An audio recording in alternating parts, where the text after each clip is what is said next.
cast your mind back to the 1st of May 2020, when at the height of the first lockdown, the then Health Secretary, Matt Hancock, announced this. At the beginning of last month, at this podium, I set a goal that anyone who needs a test should get a test. And that as a nation, we should achieve 100,000 tests per day by the end of the month. I knew that it was an audacious goal, but we needed an audacious goal because testing is so important for getting Britain back on her feet.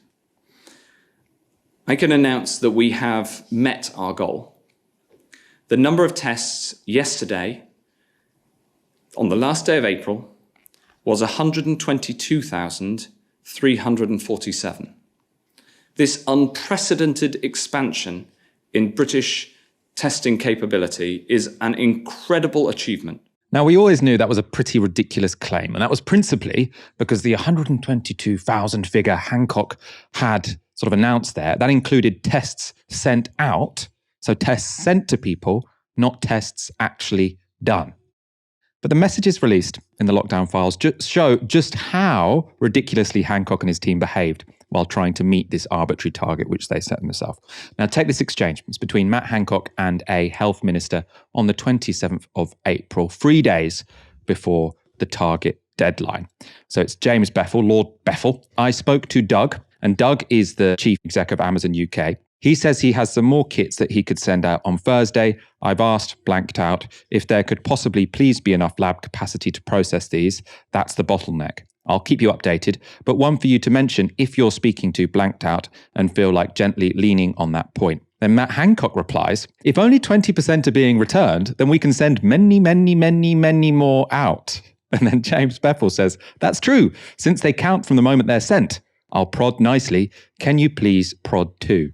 Now, a normal person, someone who cared about COVID responses would have seen that 20% figure and thought, oh, shit, only 20% are being returned. There's some kind of problem here. We need to make sure people get better at sending back tests. But rather, instead of that, Matt Hancock's response was, oh, only 20% are being returned. That's great. That means we can send more out even when we don't have lab capacity, and we can include that in our final 100,000 figure. So this does not look to me like people who are taking the pandemic particularly seriously, but people who are rather desperate to get the headlines they want. It doesn't look good for them. Also, in the run-up to that press conference we just showed you, and we got an exchange between Matt Hancock and George Osborne. He was then editor of the Evening Standard. So Matt Hancock says, I need to call in a favour tomorrow. I currently have 22,000 spare slots tomorrow at my drive-thrus, hence I've extended eligibility today. Demand just isn't there. This is obs good news about spread of virus, but hard for my target. So I really could do with a testing splash. Can we make this happen? George Osborne, then editor of the Evening Standard, replies, yes, of course. All you need to do tomorrow is give some exclusive words to the Standard, and I'll tell the team to splash it. You're almost there. Send the words to me by 8 a.m. tomorrow. Message to London, get someone to brief Joe Murphy too. And Joe Murphy was the political editor of the Evening Standard. Then in the morning, the following morning, Matt Hancock sends, his statement to the Evening Standard. I'm not going to bother reading that to you. And he says, thank you. This is the quote. He's also sent to Joe, and George Osborne says, great. And this is the weirdest one. Matt Hancock then says, now I'll find out how strong the bonds of loyalty are. And George Osborne says, you'll make the front page, but not as big as 10 mins ago.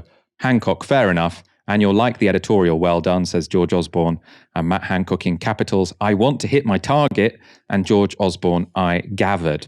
Now, as I say, I think I'll find out how strong the bonds of loyalty are is the, I suppose, most damning in a way phrase there. It's presumably a reference to the fact that Matt Hancock used to be an aide to George Osborne when he was Chancellor.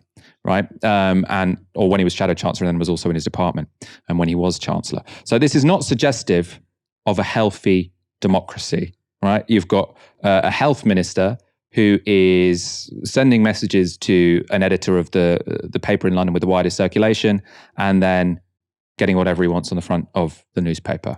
Now, you can say, look, this was a public health message, but it seems to me, if you look at it in the context of all of these other messages we've seen, this is much more about reaching an arbitrary target than it is about actually tackling COVID-19. That's why he sent that message then, not on any other day in the month or the month afterwards.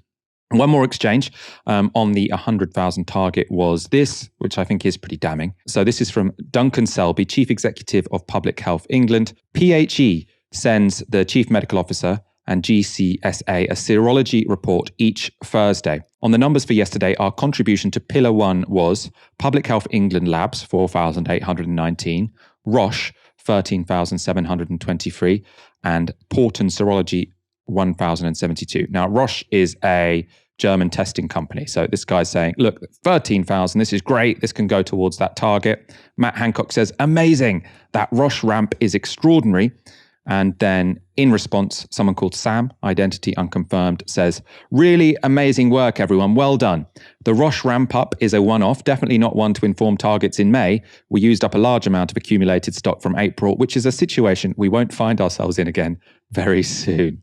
So what's going on there? He's trying to get this 100,000 target. And instead of saying, look, it's important that we don't massage these statistics. What we want to show is that we genuinely have a capacity to do 100,000 a day.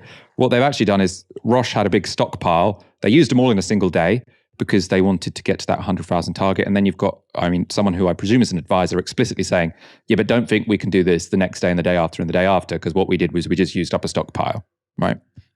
Again, it doesn't seem to me to be people who are seriously interested in building a sustainable testing system to tackle the pandemic, but rather people who really, really want to massage some numbers so that they can meet an arbitrary target. And Matt Hancock can give you the kind of announcement we showed you at the start of this segment.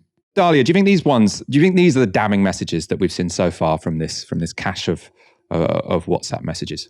Yeah, I think that this is far more unequivocally scandalous. And I think it's really interesting that this isn't the one that's been hammed up so much by, the lobby media, because, ultimately, this is the kind of behavior that they all engage in. I don't think that they would see this as particularly egregious. I think that whole kind of we'll see how the bonds of loyalty, it really affirms my idea that our entire political and media establishment is glued together by whatever torturous shit these people have done to each other in Oxbridge, because there is this real sense that the entire political system is based on people doing each other favors and, keeping each other's secrets and weaponizing each other's secrets. And there's just this is not a functional way to run a country. But in terms of the actual content of the messages, I think it really brings home to me this idea of the influencing of politics and of politicians. I really think that increasingly politicians think of themselves much more as influencers than as people who are actually making policy.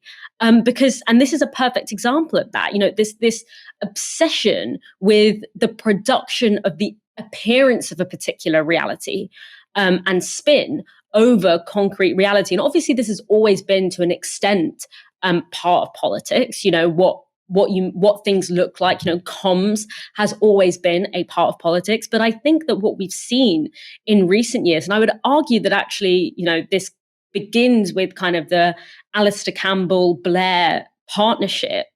I don't say this from some kind of centrist, we need to get the grown-ups back in the room, because it's very much the grown-ups that invented this. But I think that it's in recent years, it's really become a lot more kind of endemic, in particular in both the US and in Britain. You look at the way that Boris Johnson conducted himself and how his priority seemed to be the cultivation of his own image and legacy as a kind of Churchillian figure. And to him, what that meant was, speaking in a particular way and presenting a particular kind of cosplay of strength that he thought was associated with, this with Winston Churchill in people's imaginations. You see it with Liz Truss and her attempt to kind of cosplay Margaret Thatcher, and this kind of this complete subordination of concrete reality and political reality and policy to optics and image, and to the creation of particular representations of reality. And in many ways, Johnson was this was what Johnson did in his in his career before he became prime minister, before he became an MP. He was essentially a professional celebrity. He was like a panel regular. You look at Donald Trump. This is an ex-reality TV star. He's a product of reality television.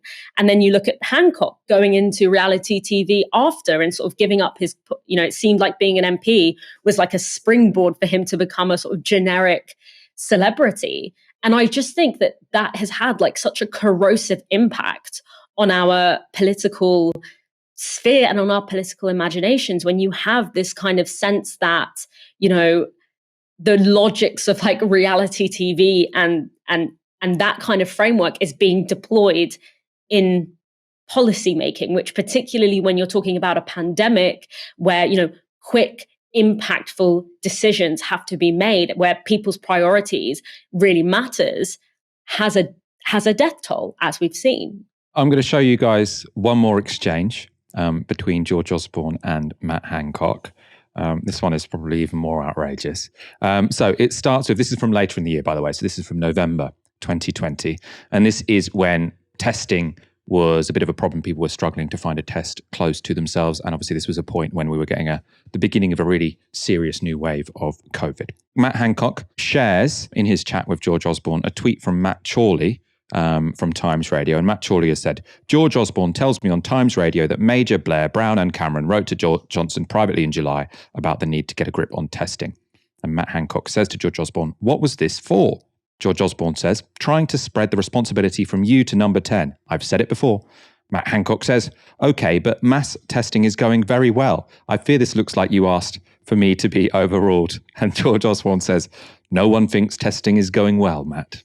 He then goes on to say, if I wanted a test today, I can't get one unless I fake symptoms, and blocked out name is still waiting test results from 3 weeks ago. We went private in the end. My point has been that Downing Street has not thrown the weight and resources of government behind your heroic efforts, and that's why we entered a second lockdown.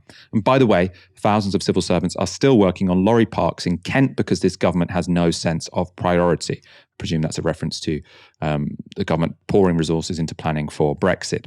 Matt Hancock says, I don't think this is right, but I can see where you're coming from. So this is the editor of the Evening Standard, very cozy chats with the health secretary, talking about how he's trying to shift blame from the health secretary to the prime minister. Now, this is not how the fourth estate is supposed to work, right? There should be some distance between the people who edit the newspapers and the people who make the decisions, the people who the newspaper should be reporting on. Here you have very close friends. George Osborne often thought to be Matt Hancock's mentor, here actively using his position as an editor of a newspaper to try and shift blame from his mate to someone else. In fact, to someone who was a bit of a political rival to him. So this is not how journalism is supposed to work. And yeah, it's been exposed. And I'm not sure how much you are going to see this written about in mainstream newspapers. I mean, obviously this was published in the Telegraph. It's not secret, but I'm not sure if this is going to be latched onto as strongly as some of the other claims, because so many journalists know that they're kind of guilty of this kind of thing as well. Maybe not as explicit as this, but it doesn't seem to me to be particularly out of the ordinary.